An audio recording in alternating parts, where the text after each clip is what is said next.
তোমাদের সবাইকে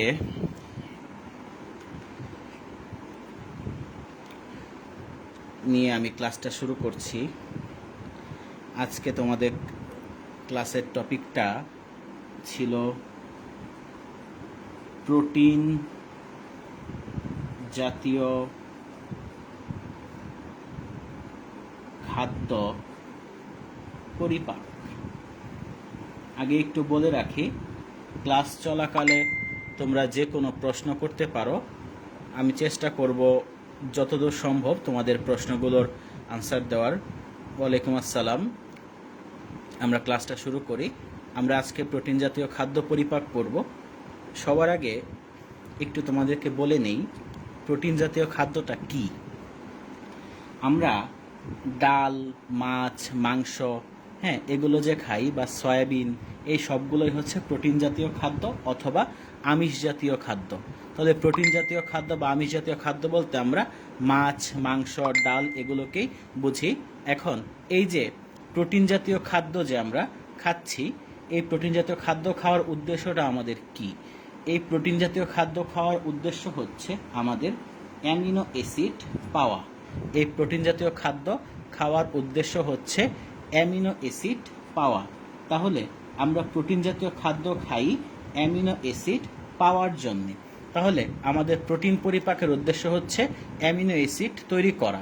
তার মানে প্রোটিন জাতীয় খাদ্য বা আমিষ জাতীয় খাদ্য পরিপাকের একেবারে শেষ প্রোডাক্ট হচ্ছে অ্যামিনো অ্যাসিড। যেই পর্যন্ত না আমরা অ্যামিনো অ্যাসিড পাবো প্রোটিন পরিপাকের ক্ষেত্রে, ওই পর্যন্ত আমরা প্রোটিন পরিপাক করতেই থাকব। যখনই আমরা অ্যামিনো অ্যাসিড পেয়ে যাব প্রোটিন পরিপাক থেকে, তখনই আমরা প্রোটিন পরিপাক বন্ধ করে দিব। এখন তোমরা যারা আমার গত ক্লাসটা করছিলা বা যারা গত ক্লাসটা করো নাই, তারা একটা জিনিস জানো যে প্রোটিন জাতীয় খাদ্যের পরিপাক শুরু হয় পাকস্থলিতে, শেষ হয় ক্ষুদ্রান্ত্রে।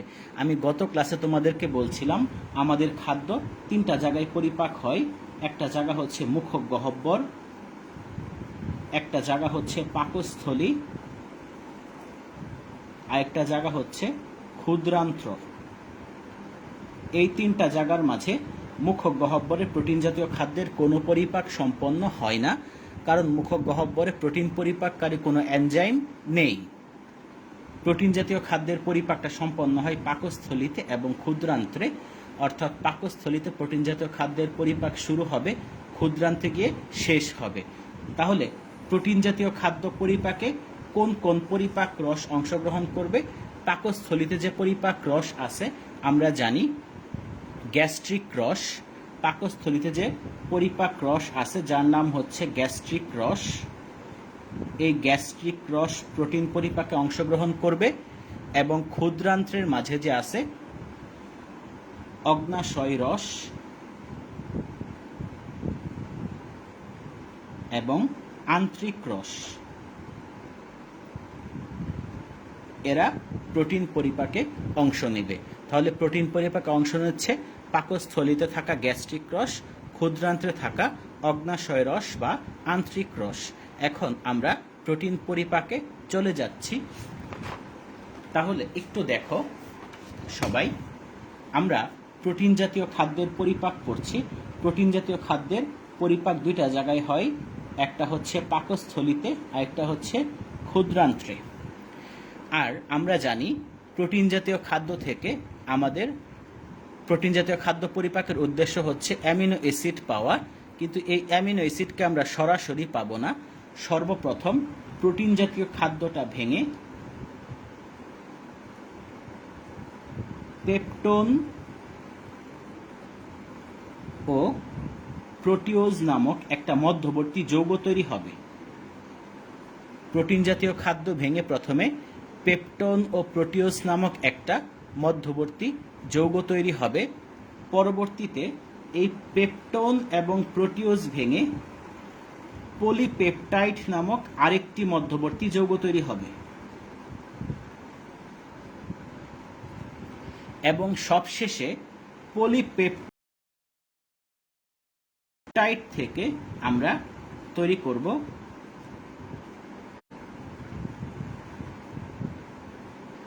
Amino acid. তাহলে প্রোটিন পরিপাকটা দুইটা স্টেপে হচ্ছে। প্রথম স্টেপে প্রোটিনটাকে পরিপাক করে আমরা পেপটোন ও প্রোটিওজ বানাবো। পরবর্তীতে পেপটোন ও প্রোটিওজকে ভেঙে আমরা পলিপেপটাইড বানাবো। সবশেষে পলিপেপটাইডকে ভেঙে আমরা অ্যামিনো অ্যাসিড বানাবো। এই তিনটা স্টেপে আমরা প্রোটিনটাকে পরিপাক করব। তাহলে সর্বপ্রথম আমরা প্রোটিন থেকে পেপটোন ও প্রোটিওজ কিভাবে হয় সেটা আমরা দেখি। হ্যাঁ, দেখো, পাকস্থলীতে একটা এনজাইম থাকে, এনজাইম না ঠিক সেটা প্রোটিন, যার নাম হচ্ছে নিষ্ক্রিয় পেপসিনোজেন। এই নিষ্ক্রিয়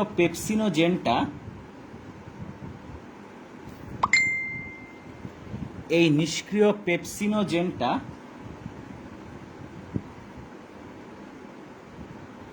হাইড্রোক্লোরিক অ্যাসিডের সহায়তায় সক্রিয় পেপসিনে পরিণত হয়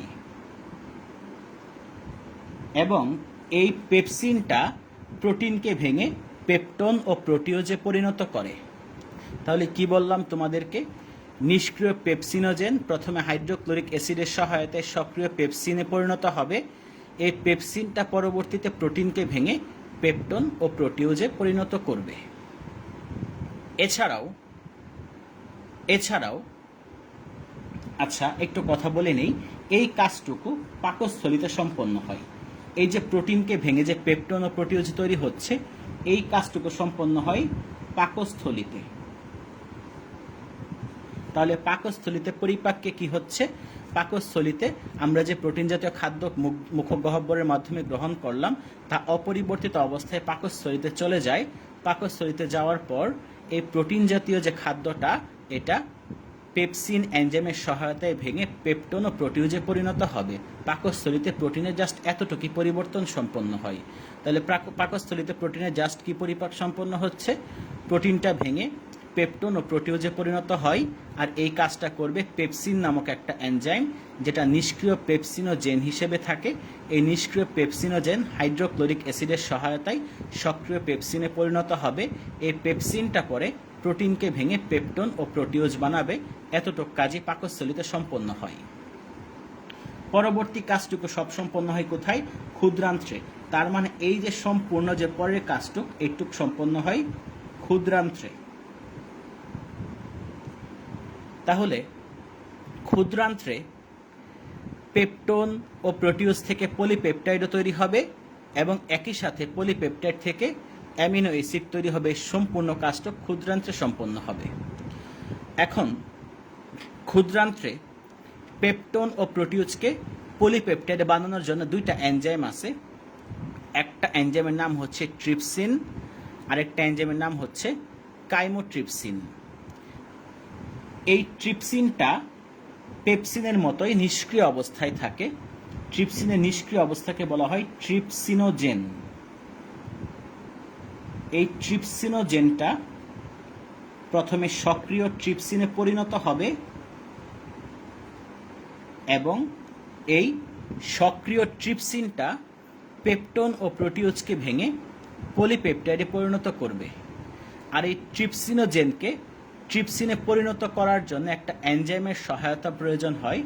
সেই এনজাইমটার নাম হচ্ছে এন্টারোকাইনেজ এনজাইম। আচ্ছা, একটু সরি, এখানে কানের কারেন্ট চলে গেছে, তাই কিছুক্ষণের জন্য এখনই কারেন্ট চলে আসবে। আমি ক্লাস কন্টিনিউ করছি, আশা করি সবাই বুঝতে পারবা। তাহলে দেখো, এখানে আমরা একটু ওয়েট করি, কারেন্টটা চলে আসুক, একটু ওয়েট করি। লেখা ঝাপসা হয়ে যাচ্ছে, তো একটু ওয়েট করি আমরা। হ্যাঁ, ওয়াইফাই কানেকশন চলে গেছে, ওয়াইফাই চলে আসবে, লেখা আবার ঠিক হয়ে যাবে। একটু ধৈর্য ধরো।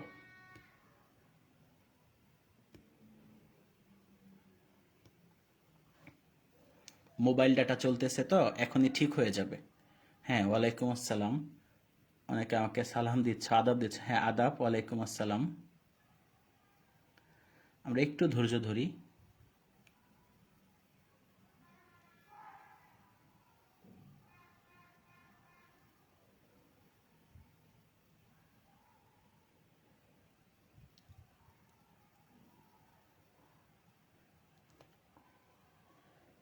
ভিডিও এখনো ক্লিয়ার হচ্ছে না।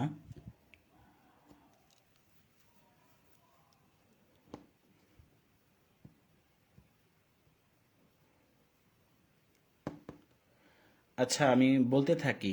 হ্যাঁ, আমি কথা বলতে থাকি। ভিডিও ক্লিয়ার হলে আমি আবার ক্লাস শুরু করব, আবার ক্লাস কন্টিনিউ করা হবে। আচ্ছা দেখো, এখানে আমি যেটা বলছি যে প্রোটিন জাতীয় খাদ্যকে ভেঙে প্রথমে আমরা পেপটোন ও প্রোটিওজ তৈরি করব, পরে পেপটোন ও প্রোটিওজকে ভেঙে আমরা পলিপেপটাইড তৈরি করব, এবং সবশেষে আমরা পলিপেপটাইডকে ভেঙে অ্যামিনো অ্যাসিড তৈরি করব। এই 3টা ধাপে প্রোটিনের পরিপাকটা আমরা সম্পন্ন করব। হ্যাঁ, এখানে দেখো, হ্যাঁ কারেন্ট চলে আসছে, ভিডিও আস্তে আস্তে আবার ক্লিয়ার হয়ে যাবে, একটু ধৈর্য ধরো। তাহলে এখানে দেখো, আমি যেটা তোমাদেরকে বলছিলাম যে কে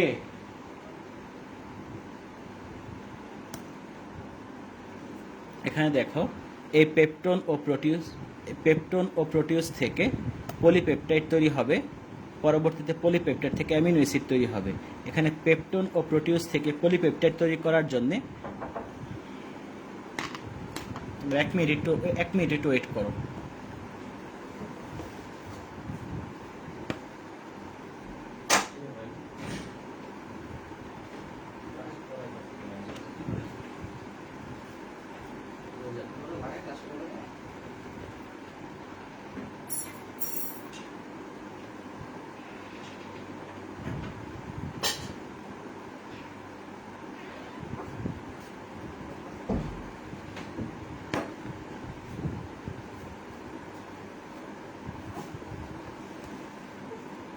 আচ্ছা দেখো, তাহলে পেপটোন ও প্রোটিওজ থেকে পলিপেপটাইড তৈরি করার জন্য প্রথমে ট্রিপসিনোজেন এনজাইমটা সক্রিয় হবে ট্রিপসিন হিসেবে। এন্টারোকাইনেজ এনজাইম ট্রিপসিনোজেনকে ট্রিপসিন বানাবে। এই ট্রিপসিনটা পরবর্তীতে পেপটোন ও প্রোটিওজকে পলিপেপটাইড বানাবে। তোমাদেরকে আমি বলছি, এখানে আরেকটা এনজাইম থাকবে যার নাম হচ্ছে কাইমো ট্রিপসিনোজেন।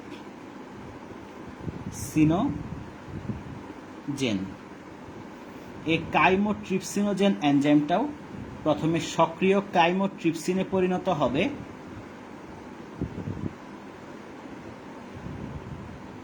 এবং এই কাইমোট্রিপসিনটা পরবর্তীতে পেপটোন ও প্রোটিওজকে ভেঙে পলিপেপটাইড বানাবে। আর এখানে কাইমোট্রিপসিনোজেনকে সক্রিয় কাইমোট্রিপসিনে পরিণত করবে ট্রিপসিন এনজাইম নিজেই। তাহলে এখানে কি হলো, আমি তোমাদেরকে একটু আরেকবার ফার্স্ট থেকে রিপিট করি, অনেকে যেহেতু নতুন জয়েন করছো। প্রোটিন জাতীয় খাদ্য পাকস্থলিতে পরিপাক হবে, ক্ষুদ্রান্তে পরিপাক হবে। পাকস্থলিতে প্রোটিন জাতীয় খাদ্য ভেঙে প্রথমে পেপটোন ও প্রোটিওজে পরিণত হবে, পরে পেপটোন ও প্রোটিওজ থেকে পলিপেপটাইডে পরিণত হবে, সবশেষে পলিপেপটাইড থেকে অ্যামিনো অ্যাসিড তৈরি হবে। প্রথমেই পাকস্থলিতে প্রোটিন জাতীয় খাদ্যটা ভেঙে পেপটোন ও প্রোটিওজ তৈরি করবে। এখানে পেপসিনোজেন যেটা আছে নিষ্ক্রিয় অবস্থায় থাকে, এই পেপসিনোজেন পাকস্থলিতে থাকা হাইড্রোক্লোরিক অ্যাসিডের সহায়তায় সক্রিয় পেপসিনে পরিণত হবে। এই সক্রিয় পেপসিনটা পরবর্তীতে প্রোটিনকে ভেঙে পেপটোন ও প্রোটিওজ বানাবে। পরবর্তীতে এই পেপটোন ও প্রোটিওজ পাকস্থলী থেকে ক্ষুদ্রান্ত্রে প্রবেশ করবে।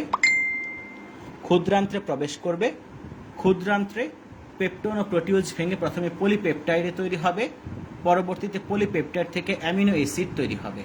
এখানে পেপটোন ও প্রোটিওজ থেকে পলিপেপটাইডে পরিণত করার জন্য 2টা এনজাইম প্রয়োজন, একটা হচ্ছে ট্রিপসিন, একটা হচ্ছে কাইমোট্রিপসিন। এই ট্রিপসিনটা থাকে নিষ্ক্রিয় ট্রিপসিনোজেন হিসেবে। এই ট্রিপসিনোজেন এন্টারোকাইনেজ এনজাইমের সহায়তায় ট্রিপসিনে পরিণত হবে, পরবর্তীতে ট্রিপসিন পেপটোন ও প্রোটিওজকে পলিপেপটাইড বানাবে। এবং আরেকটা এনজাইমের প্রয়োজন হয় যার নাম কাইমোট্রিপসিন। এই কাইমোট্রিপসিনোজেন হিসেবে থাকে। এই নিষ্ক্রিয় কাইমোট্রিপসিনোজেন পরবর্তীতে ট্রিপসিন এনজাইমের সহায়তায় কাইমোট্রিপসিনে পরিণত হয়, এবং কাইমোট্রিপসিন পেপটোন ও প্রোটিওজকে পলিপেপটাইডে পরিণত করে। তাহলে এখন পলিপেপটাইড থেকে আমার লাস্ট স্টেপ অ্যামিনো অ্যাসিড তৈরি করা লাগবে। এই তৈরি করার জন্য আমার যে এনজাইমগুলো কাজ করে তাদের নাম হচ্ছে কার্বক্সি পেপটাইডেজ,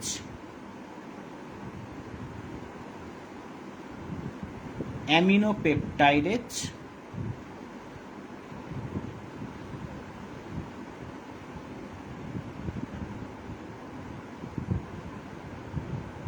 ডাইপেপটাইডেজ, হ্যাঁ বলবো, প্রোরেনিন সম্পর্কে আমি কথা বলবো, একটু ধৈর্য ধরো। ডাইপেপটাইডেজ,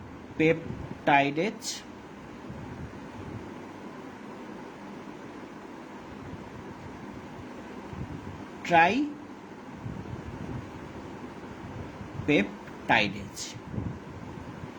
এই এনজাইমগুলোর কাজই হচ্ছে পলিপেপটাইড থেকে অ্যামিনো অ্যাসিড তৈরি করা।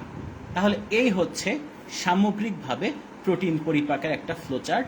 যদি এই একটা পেজ মনে রাখতে পারো, প্রোটিন পরিপাক কথা বলবো, প্রোরেনিন সম্পর্কে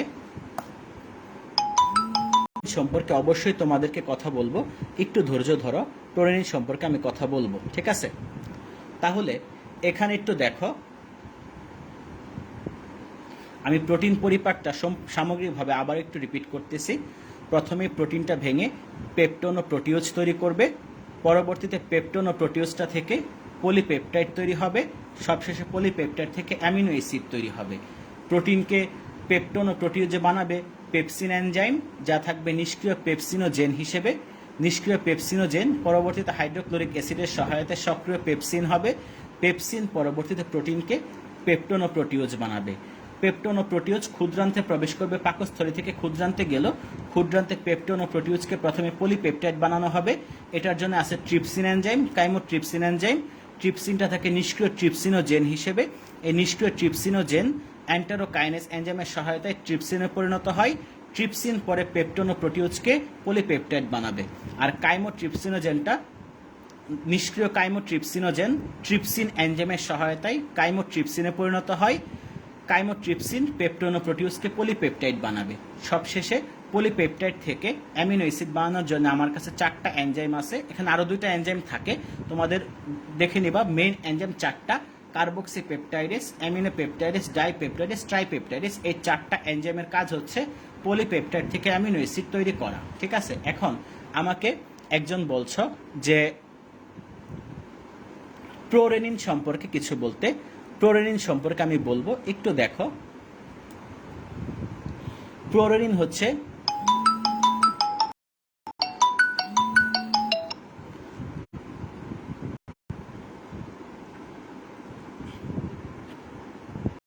কেটে দিচ্ছি বারবার, মানুষ বুঝতেও পারে না, কেটে দেওয়া হচ্ছে, যেহেতু বিজি আছি, বারবার কল আসতেছে। দেখো, প্রোরেনিন সম্পর্কে তোমরা বলতে বলছো, আমি প্রোরেনিন সম্পর্কে বলতেছি। প্রোরেনিনটা পাকস্থলীতে থাকা একটা এনজাইম। এটা নিষ্ক্রিয় অবস্থায় থাকে, প্রোরেনিন এনজাইমটা। এই প্রোরেনিন এনজাইমটা প্রথমে রেনিন এনজাইমে পরিণত হয়। এই রেনিন এনজাইমে পরিণত করবে হাইড্রোক্লোরিক অ্যাসিড। এই হাইড্রোক্লোরিক অ্যাসিড প্রোরেনিন এনজাইমকে রেনিন এনজাইমে পরিণত করবে। রেনিন এনজাইমটা পরবর্তীতে গরুর দুধে অবস্থিত কেসিন নামক একটা প্রোটিনকে প্যারাকেসিন নামক একটা পদার্থে পরিণত করবে। এটাই হচ্ছে প্রোরেনিন নিয়ে কথা। যেহেতু বলতে বলছো, আমি বলে দিয়েছি প্রোরেনিন সম্পর্কে কথা। তাহলে এখন এই যে আমরা এই পেজে ফ্লোচার্টটা দেখতেছি, এই ফ্লোচার্টটাকে আমরা লিখিতভাবে এখানে একটু দেখি, তোমরা একটু সবাই দেখো। এখানে পরিপাকটা হচ্ছে পাকস্থলীতে, পরবর্তীতে ক্ষুদ্রান্ত্রে। পাকস্থলীতে পরিপাক কি হচ্ছে? প্রোটিন জাতীয় খাদ্য খাওয়ার পর পেপসিন, এটা সক্রিয় হওয়ার পর এই পেপসিনটা প্রোটিনকে ভেঙে পেপটোন ও প্রোটিওজে পরিণত করে। এবং পাকস্থলীতে থাকা রেনিন নামক এনজাইমটা সক্রিয় হওয়ার পর দুধের কেসিনকে প্যারাকেসিন নামক একটা পদার্থে পরিণত করে। প্যারাকেসিনটা পরবর্তীতে পেপসিন এনজাইমের সহায়তায় পেপটোন নামক পদার্থে পরিণত হয়। তাহলে একটুক হচ্ছে পাকস্থলীতে পরিপাক। তাহলে দেখো, ক্ষুদ্রান্ত্রে প্রবেশের পূর্বেই সকল প্রোটিন জাতীয় খাদ্য পেপটোন ও প্রোটিওজে পরিণত হয়ে গেছে। তাহলে ক্ষুদ্রান্তে যা প্রবেশ করবে সবই হচ্ছে পেপটোন এবং প্রোটিওজ।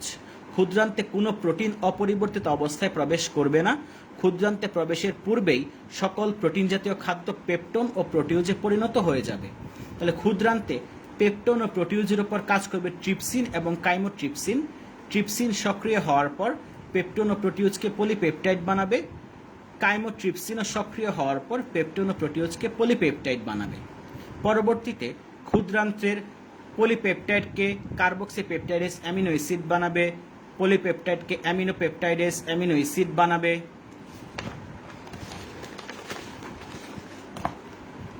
ক্ষুদ্রান্তের পলিপেপটাইডকেই ডাইপেপটাইডেস অ্যামিনো অ্যাসিড বানাবে, পলিপেপটাইডকে ট্রাইপেপটাইডেস অ্যামিনো অ্যাসিড বানাবে। এই পর্যন্ত হচ্ছে তাহলে আমরা সকল প্রোটিন জাতীয় খাদ্যকে অ্যামিনো অ্যাসিডে পরিণত করে দিতে পেরেছি। তাহলে আমাদের প্রোটিন জাতীয় খাদ্যের পরিপাক শেষ।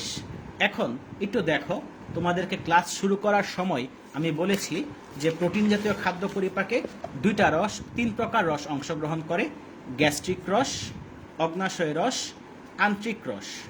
গ্যাস্ট্রিক রস যেহেতু পাকস্থলিতে থাকে, তাহলে পাকস্থলিতে কি কি কাজ হচ্ছে সেটা আমরা অলরেডি দেখে ফেলেছি। অগ্নাশয় রস এবং আন্ত্রিক রসের হিসাবটা একটু আসো। অগ্নাশয় রস, আন্ত্রিক রস দুজনে ক্ষুদ্রান্তে কাজ করে। এর মাঝে কোন কোন এনজাইম অগ্নাশয় রসে আছে, কোন কোন এনজাইম আন্ত্রিক রসে আছে সেটা একটু মনে রাখা অনেকের ক্ষেত্রে কঠিন হয়, খুবই সহজভাবে মনে রাখা যায়। মনে রাখবা, ক্ষুদ্রান্তে যতগুলো এনজাইম আছে এখানে trypsin, chymotrypsin, carboxypeptidase, aminopeptidase, dipeptidase, tripeptidase, এই সবগুলো এনজাইমই কিন্তু ক্ষুদ্রান্তে। এই সবগুলো এনজাইমের মাঝে একমাত্র অ্যামিনোপেপটাইডেজ এনজাইমটাই আন্ত্রিক রসে অবস্থান করে, বাকি সবগুলো এনজাইম অগ্নাশয় রসে অবস্থান করে। তাহলে একমাত্র অ্যামিনোপেপটাইডেজ এটা এমন একটা এনজাইম যে অগ্নাশয় রসে অবস্থান করে, আন্ত্রিক রসে অবস্থান করে। এছাড়া trypsin, chymotrypsin, carboxypeptidase, dipeptidase, tripeptidase, aminopeptidase সবাই অগ্নাশয় রসেই থাকে, একমাত্র অ্যামিনোপেপটাইডেজটাই আন্ত্রিক রসে থাকে। তোমরা এই একটা চার্ট দিয়ে প্রোটিন পরিপাকটা খুব ভালো করে মনে রাখতে পারবা আশা করি। তাহলে প্রোটিন জাতীয় খাদ্যের পরিপাক শেষ। এখন আমরা চলে যাব নেক্সট টপিক, যেটা হচ্ছে প্রোটিন জাতীয় খাদ্য শোষণ। প্রোটিন জাতীয় খাদ্য শোষণ। তাহলে প্রোটিন জাতীয় খাদ্য শোষণ বলতে আমরা কি বুঝি? খাদ্য শোষণ মানে কি সেটা একটু আগে আমি বলি। শোষণ মানে হচ্ছে পরিপাকৃত খাদ্যটা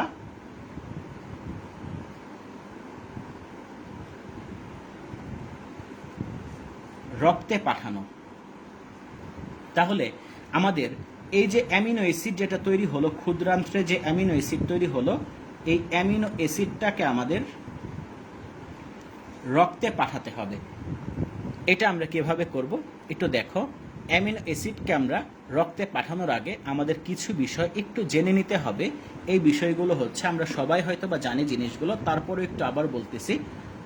যে কোনো রক্ত সংবহন তন্ত্র কেমন সেটা একটু আমাদের আগে দেখতে হবে। রক্ত সংবহন তন্ত্রে আমরা জানি যে কোনো অঙ্গে রক্ত আসে ধমনীর মাধ্যমে, হৃৎপিণ্ড থেকে যে কোনো অঙ্গে রক্ত আসে ধমনীর মাধ্যমে, এবং কোনো অঙ্গ থেকে রক্ত আবার হৃৎপিণ্ডে ফিরে যায় শিরার মাধ্যমে। তাহলে এটা একটা ধমনী, হৃৎপিণ্ড থেকে রক্ত আসতেছে, এই ধমনীটা অসংখ্য শাখা প্রশাখায় বিভক্ত হয়, যেগুলোকে আমি কৈশিক জালিকা বলতেছি।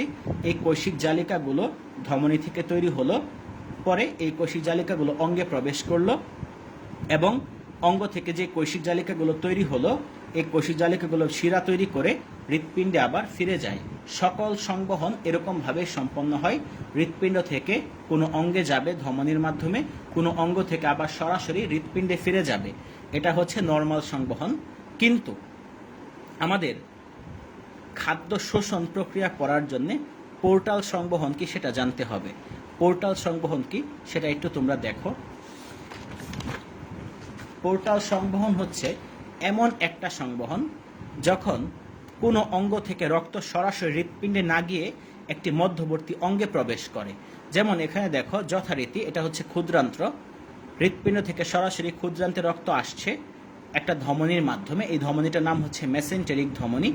মেসেন্টেরিক ধমনীর মাধ্যমে ক্ষুদ্রান্তে রক্ত আসছে। এখন ক্ষুদ্রান্ত থেকে সরাসরি রক্তটা হৃৎপিণ্ডে ফিরে যাওয়ার কথা ছিল, কিন্তু ক্ষুদ্রান্ত থেকে রক্তটা সরাসরি হৃৎপিণ্ডে ফিরে না গিয়ে একটা মধ্যবর্তী অঙ্গ হিসেবে যকৃতে প্রবেশ করে, এবং পরবর্তীতে যকৃত থেকে পুনরায় হৃৎপিণ্ডে প্রবেশ করে। এই ধরনের সংবহনটাকে বলা হয় পোর্টাল সংবহন। এই ধরনের সংবহনকে বলা হয় পোর্টাল সংবহন। তাহলে পোর্টাল সংবহন কাকে বলতেছি? যে সংবহনের মাধ্যমে রক্ত সরাসরি হৃৎপিণ্ডে না গিয়ে কোনো মধ্যবর্তী অঙ্গে প্রবেশ করে, পরে মধ্যবর্তী অঙ্গ থেকে হৃৎপিণ্ডে প্রবেশ করে, তাকে পোর্টাল সংবহন বলে। তাহলে ক্ষুদ্রান্ত থেকে এই পোর্টাল সংবহনটা শুরু হচ্ছে। ক্ষুদ্রান্তে হৃৎপিণ্ড থেকে রক্ত আসতেছে মেসেন্টেরিক ধমনীর মাধ্যমে, পরে ক্ষুদ্রান্ত থেকে একটা শিরা তৈরি হলো যার নাম হেপাটিক পোর্টাল শিরা। এই হেপাটিক পোর্টাল শিরাটা ক্ষুদ্রান্ত থেকে আগে যকৃতে প্রবেশ করবে, পরে যকৃৎ থেকে হেপাটিক শিরা হিসেবে হৃৎপিণ্ডে প্রবেশ করবে। তাহলে এই যে সংবহনটা, এই সংবহনটা হচ্ছে পোর্টাল সংবহন। তাহলে ক্ষুদ্রান্ত থেকে যদি আমরা glucose, amino acid, fatty acid এবং গ্লিসারল, আমি গ্লুকোজকে জি দিয়ে প্রকাশ করছি, অ্যামিনো অ্যাসিডকে এ দ্বারা প্রকাশ করছি। তাহলে অ্যামিনো অ্যাসিডকে আমি যদি রক্তে পাঠাতে চাই তাহলে অবশ্যই আমার অ্যামিনো অ্যাসিডকে পোর্টাল সংবহনে পাঠাতে হবে, মানে হেপাটিক পোর্টাল শিরায় পাঠাতে হবে। তার মানে এই অ্যামিনো অ্যাসিডটাকে যদি আমি কোনোভাবে হেপাটিক পোর্টাল শিরায় ক্ষুদ্রান্ত থেকে প্রেরণ করতে পারি তাহলে কি হয়ে যাবে? অ্যামিনো অ্যাসিডটা শোষণ সম্পন্ন হয়ে যাবে। তাহলে এখন আমার উদ্দেশ্য কি? আমার উদ্দেশ্য হচ্ছে অ্যামিনো অ্যাসিডটাকে ক্ষুদ্রান্ত থেকে হেপাটিক পোর্টাল শিরায় পাঠানো। আমি প্রথমে প্রোটিনকে পরিপাক করে অ্যামিনো অ্যাসিড তৈরি করলাম, এখন অ্যামিনো অ্যাসিডটাকে আমি হেপাটিক পোর্টাল শিরায় পাঠাবো। এই প্রক্রিয়াটা কিভাবে হয় সেটা দেখো। তোমরা চিত্রে দেখতে পারতেছো ক্ষুদ্রান্তে আঙ্গুলের মতো এই যে অসংখ্য ভিলাস আছে, এই যে জিনিসগুলো দেখতেছো এগুলোকে বলা হচ্ছে ভিলাস, এগুলোকে বলা হচ্ছে ভিলাস। তাহলে আমি একটা ভিলাসকে এখানে একটু বড় করে আঁকছি। এই যে দেখো এখানে একটু চিত্রটা একটু দেখো, একটু বোঝার চেষ্টা করো চিত্রটা। এটা হচ্ছে ক্ষুদ্রান্ত, এটা হচ্ছে মেসেন্টেরিক ধমনী যেটা ক্ষুদ্রান্তে প্রবেশ করছে, আর এটা হচ্ছে হেপাটিক পোর্টাল শিরা যেটা ক্ষুদ্রান্ত থেকে তৈরি হয়েছে। তাহলে মেসেন্টেরিক ধমনীটা এই যে এটা। এখন দেখো তোমাদেরকে বলছি ক্ষুদ্রান্তের ভেতরের প্রাচীর অসংখ্য ভিলাস আছে। মেসেন্টেরিক ধমনী থেকে এই যে একটা কৈশিক জালিকা তৈরি হলো, এই যে একটা কৈশিক জালিকা, এই যে একটা কৈশিক জালিকা যারা মেসেন্টেরিক ধমনী থেকে তৈরি হলো, এই কৈশিক জালিকাটা ভিলাসের ভেতর ঢুকে গেল। তাহলে ভিলাসের ভেতর এই কৈশিক জালিকাটা অক্সিজেন সমৃদ্ধ রক্ত নিয়ে যাচ্ছে এই রাস্তা দিয়ে, এবং এই কৈশিক জালিকাটা কার্বন ডাই অক্সাইড সমৃদ্ধ রক্ত নিয়ে হেপাটিক পোর্টাল শিরায় গিয়ে মিলিত হচ্ছে। তাহলে একটু দেখো, আবারও বলছি, মেসেন্টেরিক ধমনীর মাধ্যমে এই যে অক্সিজেনযুক্ত রক্ত আসতেছে কৈশিক জালিকার মাধ্যমে, কৈশিক জালিকাটা ভিলাসে প্রবেশ করবে। তাহলে ভিলাসে ঢুকছে অক্সিজেন সমৃদ্ধ রক্ত নিয়ে, কিন্তু ভিলাস থেকে যখন বের হবে রক্তটা তখন কার্বন ডাই অক্সাইড সমৃদ্ধ রক্ত হিসাবে ভিলাস থেকে বের হবে। একই কথা এই যে আরেকটা কৈশিক জালিকা, এটা এই ভিলাসে ঢুকলো অক্সিজেন সমৃদ্ধ রক্ত নিয়ে, কিন্তু ভিলাস থেকে যখন বের হবে তখন কার্বন ডাই অক্সাইড সমৃদ্ধ রক্ত হিসাবে বের হবে, এবং এই কৈশিক জালিকাটা যায় হেপাটিক পোর্টাল শিরায় মিলিত হবে। এখন দেখো এটা যদি ক্ষুদ্রান্ত হয় তাহলে এই জায়গায় আমার অ্যামিনো অ্যাসিডটা পরিপাকের পর অবস্থান করতেছে, প্রোটিন পরিপাকের পর অ্যামিনো অ্যাসিডটা এই জায়গায় অবস্থান করতেছে। এই অ্যামিনো অ্যাসিডটা ভিলাসের ভেতর প্রবেশ করবে, এই অ্যামিনো অ্যাসিডটা ভিলাসের ভেতর প্রবেশ করবে। ভিলাসের ভেতর যাওয়ার পর অ্যামিনো অ্যাসিডটা এই যে কৈশিক জালিকাটা যে ভিলাসকে সম্পূর্ণভাবে অতিক্রম করে বাহিরে বের হয়ে আসতেছে, অ্যামিনো অ্যাসিড কি করবে? এই কৈশিক জালিকার ভেতর ঢুকে যাবে। তাহলে অ্যামিনো অ্যাসিড যখন কৈশিক জালিকার ভেতর ঢুকে যাবে, এই কৈশিক জালিকা যখন কার্বন ডাই অক্সাইড সমৃদ্ধ রক্ত নিয়ে ভিলাস থেকে বের হবে তখন কার্বন ডাই অক্সাইড সমৃদ্ধ রক্তের সাথে অ্যামিনো অ্যাসিডটাও ভিলাস থেকে বের হয়ে যাবে। একই প্রক্রিয়ায় এই যে ভিলাসে যে অক্সিজেন সমৃদ্ধ রক্ত ঢুকলো এবং কার্বন ডাই অক্সাইড সমৃদ্ধ রক্ত যে বের হয়ে যাচ্ছে, এই কার্বন ডাই অক্সাইড সমৃদ্ধ রক্তটা সাথে ভিলাসে অ্যামিনো অ্যাসিড প্রবেশ করলো, পরে অ্যামিনো অ্যাসিডটা কৈশিক জালিকায় ঢুকবে, কৈশিক জালিকা থেকে কার্বন ডাই অক্সাইড সমৃদ্ধ রক্তের সাথে অ্যামিনো অ্যাসিডটা বের হয়ে যাবে এবং সব কৈশিক জালিকা মিলিত হয়ে হেপাটিক পোর্টাল শিরা তৈরি করবে। তার মানে এই কার্বন ডাই অক্সাইড সমৃদ্ধ রক্তের সাথেই অ্যামিনো অ্যাসিডটা হেপাটিক পোর্টাল শিরার রক্তে চলে আসলো। হ্যাঁ, এখানে ল্যাকটিয়াল নালী, আমি ল্যাকটিয়াল এখানে দেই নাই কারণ এখানে আমার ল্যাকটিয়াল নালীর কোনো কাজ নাই। হ্যাঁ, আমি যদি ফ্যাট পরিপাক পড়াইতাম বা চর্বি জাতীয় খাদ্য পরিপাক পড়াতাম তখন আমি তোমাদেরকে ল্যাকটিয়াল নালীটা দেখাতাম। এখানে আমার ল্যাকটিয়াল নালীর কোনো প্রয়োজন নাই, তাই আমি ল্যাকটিয়াল নালীটাকে এখানে আঁকি নাই। ঠিক আছে, তাহলে আমি একটু আরেকবার বলতেছি, প্রোটিন পরিপাকের পর এই যে অ্যামিনো অ্যাসিডগুলো এই জায়গায় বা ক্ষুদ্রান্তের ভেতরে এখানে অবস্থান করতেছে। এখন আমার উদ্দেশ্য হচ্ছে এই অ্যামিনো অ্যাসিডটাকে যে কোনো মূল্যে হেপাটিক পোর্টাল শিরায় পাঠানো।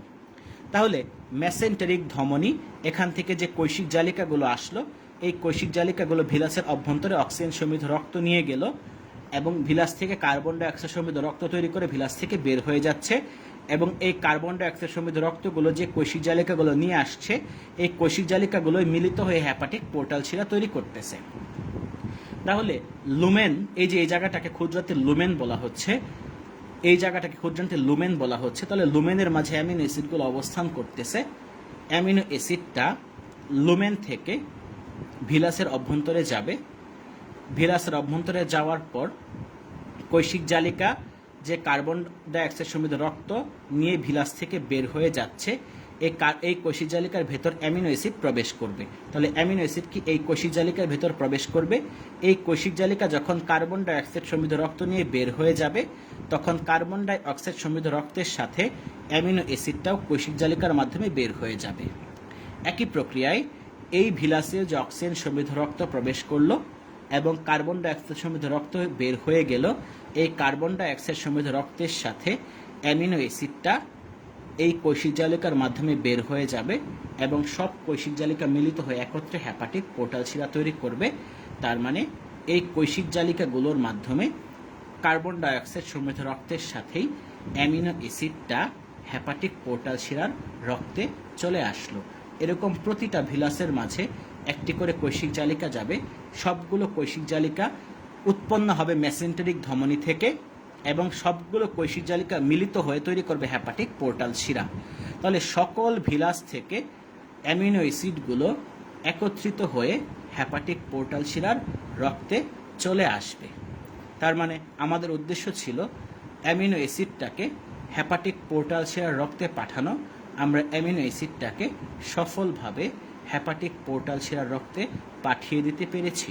তাহলে এখন আমরা এই চিত্র থেকে আগের পেজের চিত্রটা একটু যদি চলে যাই, এখানে দেখো, তাহলে আমরা এখানে দেখলাম কিভাবে অ্যামিনো অ্যাসিডটা হেপাটিক পোর্টাল শিরার রক্তে প্রবেশ করলো। হেপাটিক পোর্টাল শিরার রক্ত থেকে অ্যামিনো অ্যাসিডটা হেপাটিক পোর্টাল শিরার মাধ্যমে কি যকৃতে চলে যাবে, আমাদের যকৃতে চলে যাবে। যকৃতে যাওয়ার পর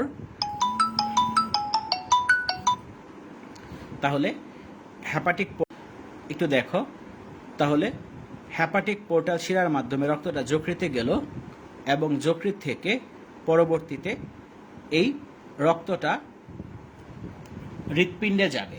তাহলে যকৃতের মাঝে যে অ্যামিনো অ্যাসিডটা হেপাটিক পোর্টাল শিরার মাধ্যমে যে অ্যামিনো অ্যাসিডটা যকৃতে গেল, সেই অ্যামিনো অ্যাসিডটাই পরবর্তীতে হৃৎপিণ্ডে চলে যাবে। এখানে অনেক কাজ হবে অ্যামিনো অ্যাসিড, এটা নিয়ে আরেকদিন আলোচনা করব। যকৃতে অ্যামিনো অ্যাসিডের কী কী পরিবর্তন হবে সেটা নিয়ে আরেকদিন আলোচনা করব। একটু দেখো, তাহলে যকৃতের মাঝে যে অ্যামিনো অ্যাসিড যাবে, পরবর্তীতে কি যকৃত থেকে রক্তটা আবার হৃৎপিণ্ডে প্রবেশ করবে। তাহলে হৃৎপিণ্ডের মাঝে যকৃত থেকে অ্যামিনো অ্যাসিডটা চলে যাবে এবং এই অ্যামিনো অ্যাসিড পরবর্তীতে হৃৎপিণ্ড থেকে সমগ্র দেহের রক্তের মাঝে ছড়িয়ে যাবে। তোমরা আশা করি সবাই বুঝতে পেরেছ। তাহলে আমি এখন পর্যন্ত যা যা বলছি তোমাদেরকে একেবারে ফার্স্ট থেকে সম্পূর্ণটা ক্লাস একবার রিপিট করতেছি। হয়তোবা অনেকে একটু পরে আসছো, অনেকে দেরিতে আসছো, হ্যাঁ, অনেকে বুঝতে পারো না। আমি সম্পূর্ণটা ক্লাস আবার রিপিট করতেছি, একটু দেখো। তোমরা যারা কমেন্ট করছো আমি তোমাদের সবগুলো আনসার দিব। হ্যাঁ, আসলে ক্লাস করানোর সময় এত কমেন্ট করে দেখা যায় না, তারপরেও যে কয়টা কমেন্ট আমার চোখে আসছে আমি আনসার দেওয়ার চেষ্টা করছি। সবগুলো আনসার আমি পরে দিয়ে দিব। তাহলে প্রোটিন জাতীয় খাদ্য পরিপাক আমরা আজকে করতেছিলাম। আমাদের প্রোটিন জাতীয় খাদ্য পরিপাকের উদ্দেশ্য হচ্ছে অ্যামিনো অ্যাসিড তৈরি করা। তাহলে এই অ্যামিনো অ্যাসিডটা তৈরির মাধ্যমে আমাদের প্রোটিন জাতীয় খাদ্যের পরিপাক শেষ হবে। আমাদের উদ্দেশ্য হচ্ছে প্রোটিন থেকে অ্যামিনো অ্যাসিড তৈরি করা। এখন প্রোটিন জাতীয় খাদ্যটা দুইটা জায়গায় পরিপাক হয়, পাকস্থলিতে হয়, ক্ষুদ্রান্তে হয়। তাহলে প্রোটিন জাতীয় খাদ্যের পরিপাক শুরু হয় পাকস্থলিতে, শেষ হয় ক্ষুদ্রান্তে। পাকস্থলিতে প্রোটিন পরিপাকে অংশ নেয় গ্যাস্ট্রিক রস, ক্ষুদ্রান্ত অংশ নেয় অগ্নাশয় রস এবং আন্ত্রিক রস। এই যে প্রোটিন পরিপাক দুইটা জায়গায় হচ্ছে, পাকস্থলিতে প্রোটিন থেকে পেপটোন ও প্রোটিউজ তৈরি হবে আর ক্ষুদ্রান্তে পেপটোন ও প্রোটিউজ থেকে অ্যামিনো অ্যাসিড তৈরি হবে। তাহলে পাকস্থলিতে নিষ্ক্রিয় পেপসিনোজেন থাকে, যে নিষ্ক্রিয় পেপসিনোজেন হাইড্রোক্লোরিক অ্যাসিডের সহায়তায় সক্রিয় পেপসিনে পরিণত হয়। সক্রিয় পেপসিনটা প্রোটিনকে ভেঙে পেপটোন ও প্রোটিউজে পরিণত করে। এছাড়াও পাকস্থলিতে প্রোরেনিন নামক আরেকটি এনজাইম থাকে নিষ্ক্রিয় অবস্থায়, যা হাইড্রোক্লোরিক অ্যাসিডের সহায়তায় রেনিন এনজাইমে পরিণত হয়। রেনিন পরবর্তীতে দুধের মাঝে অবস্থিত প্রোটিনের উপর কাজ করে, সেটা আমি দেখব। পরে এই পেপটোনোপ্রোটিওজ তৈরি হলো পাকস্থলীতে। এই পেপটোনোপ্রোটিওজ পরবর্তীতে ক্ষুদ্রান্তে প্রবেশ করবে পাকস্থলী থেকে। ক্ষুদ্রান্তে পেপটোনোপ্রোটিওজকে পরিপাক করার জন্য আছে trypsin, chymotrypsin, carboxypeptidase, aminopeptidase, dipeptidase, tripeptidase enzyme. Trypsin এনজাইমটা নিষ্ক্রিয় ট্রিপসিনোজেন হিসেবে থাকে, যা এন্টেরোকাইনেজ এনজাইমের সহায়তায় ট্রিপসিনে পরিণত হয়। ট্রিপসিন পেপটোনোপ্রোটিওজকে পলিপেপটাইড বানাবে। একইভাবে কাইমোট্রিপসিনটা নিষ্ক্রিয় কাইমোট্রিপসিনোজেন হিসেবে থাকে। কাইমোট্রিপসিনোজেনটা ট্রিপসিন এনজাইমের সহায়তায় কাইমোট্রিপসিনে পরিণত হয়। কাইমোট্রিপসিন পেপটোনোপ্রোটিওজকে পলিপেপটাইড বানাবে। সবশেষে পলিপেপটাইডকে কার্বক্সিপেপটাইডেজ, অ্যামিনোপেপটাইডেজ, ডাইপেপটাইডেজ, ট্রাইপেপটাইডেজ এনজাইমগুলো অ্যামিনো অ্যাসিডে পরিণত করবে। এখন এই যে সামগ্রিকভাবে যে প্রক্রিয়াটা তোমাদেরকে দেখালাম, এটাকেই এখানে লেখা হয়েছে যে প্রোটিন পরিপাক আমরা দুইটা হেডলাইনে ভাগ করতে পারি। একটা হচ্ছে পাকস্থলীতে পরিপাক, একটা হচ্ছে ক্ষুদ্রান্ত্রে পরিপাক।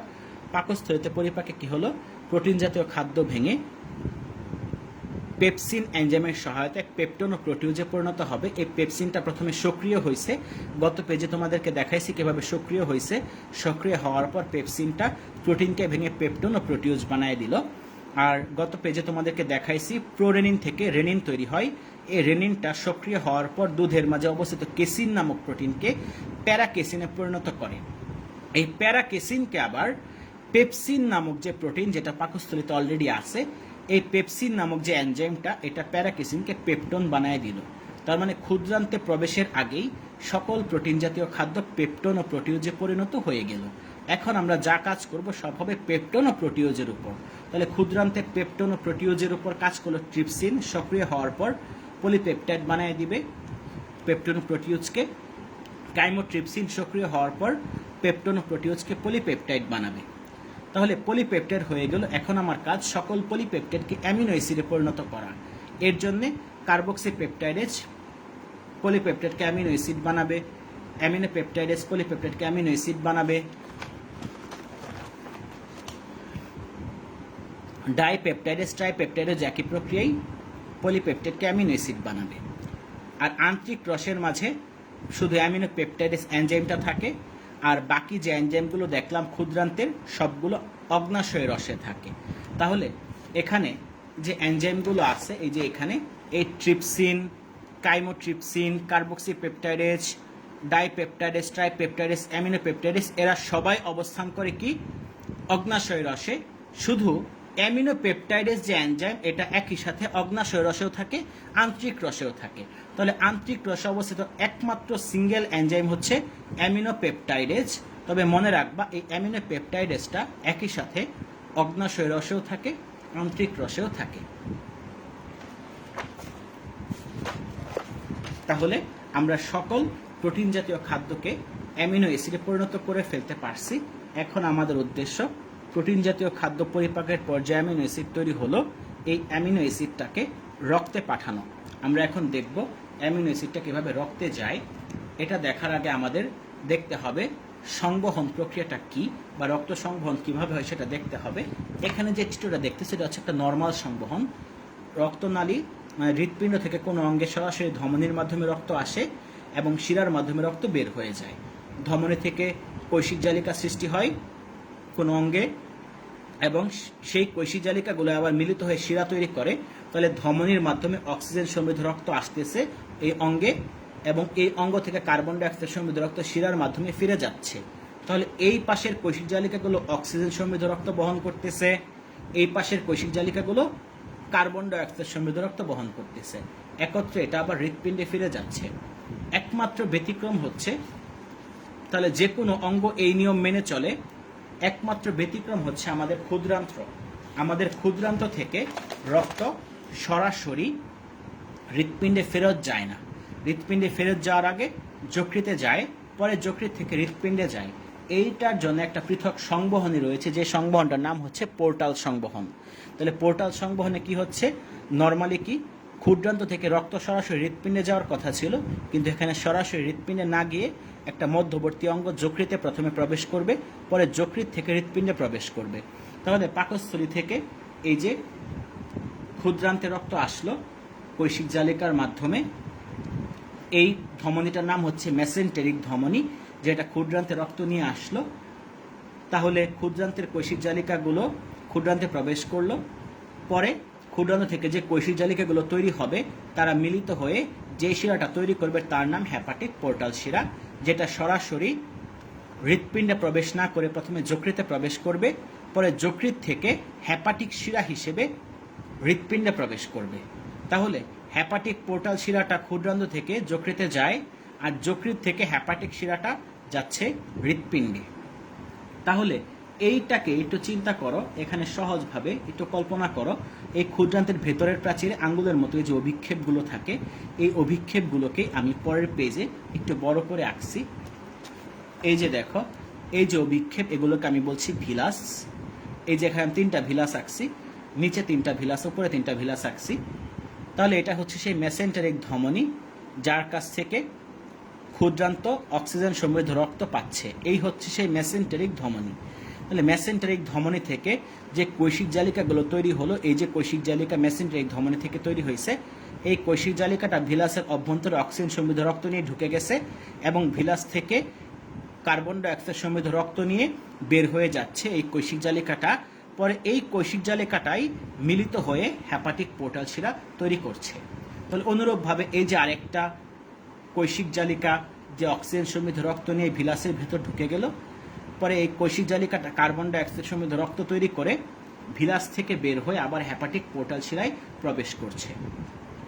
তাহলে অ্যামিনো অ্যাসিড যারা প্রোটিন পরিপাকের ফলে তৈরি হলো, তারা ক্ষুদ্রান্তে অবস্থান করতেছে। এই অ্যামিনো অ্যাসিডটা ক্ষুদ্রান্তের এই জায়গাটা, যেটাকে আমরা কি বলতেছি, লুমেন বলতেছি, এটাকে বলতেছি ক্ষুদ্রান্তের লুমেন। ক্ষুদ্রান্তের লুমেন থেকে অ্যামিনো অ্যাসিডটা ভিলাসের অভ্যন্তরে প্রবেশ করতেছে।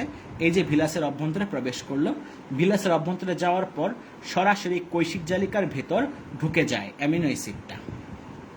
এখন কৈশিক জালিকা যখন কার্বন ডাইঅক্সাইড সমৃদ্ধ রক্ত নিয়ে বের হতে থাকে, তখন কার্বন ডাইঅক্সাইড সমৃদ্ধ রক্তের সাথে অ্যামিনো অ্যাসিডটাও বের হয়ে যায় এবং এই অ্যামিনো অ্যাসিডটা এই কৈশিক জালিকার মাধ্যমে সরাসরি হেপাটিক পোর্টাল শিরা এসে উন্মুক্ত হয়।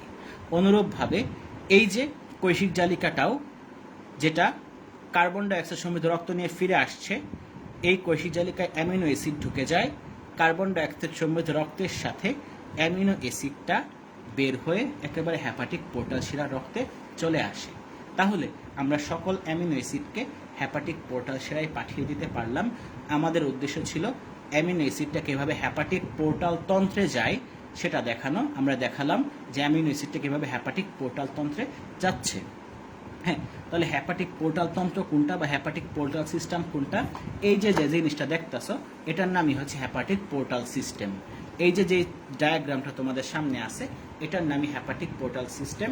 তাহলে আমরা দেখলাম অ্যামিনো অ্যাসিডটা কিভাবে হেপাটিক পোর্টাল সিস্টেমে বা হেপাটিক পোর্টাল শিরার মাধ্যমে যকৃতে যাচ্ছে। যকৃতে যাওয়ার পর এই অ্যামিনো অ্যাসিডের অনেক প্রকার পরিবর্তন হবে। এই পরিবর্তনগুলো ইনশাল্লাহ আগামীতে অন্য একটা লাইভে আমি আলোচনা করব তোমাদের সাথে। তোমাদের আজকের লাইভ ক্লাস এতটুকু পর্যন্তই। তোমাদের সুবিধার জন্য আমি যে চিত্রগুলো আছে লাইভ ক্লাসের, সেগুলো একটু পরে পেজে আপলোড দিয়ে দিব। হ্যাঁ, তাহলে আজকের লাইভ ক্লাস এই পর্যন্তই। নেক্সট লাইভ ক্লাস আবার তোমাদের সাথে ইনশাল্লাহ দেখা হবে। তাহলে আজকে এই পর্যন্তই। সবাইকে ধন্যবাদ।